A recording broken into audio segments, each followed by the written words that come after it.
Hosea Chapter. Fatotrobentu tuawa no.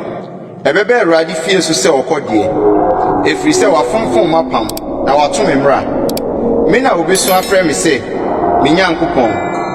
Yenim. Ye na ye Israel. Papa aye Israel nyuno. Ma otamfo nti won. Won de wasisi ahene na emfiri me. Wasisi mapoma enzuminim. Won gwete ni won sika. Odi ayeye ahoni a ebese won. Samaria unantwie ba no ho yenyunu.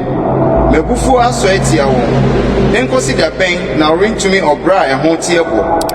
Na Israel mu na enufri. Odwumfo na oyoye. Enye wonyame ne no. Na Samaria na ntwie no obebubu no pasa.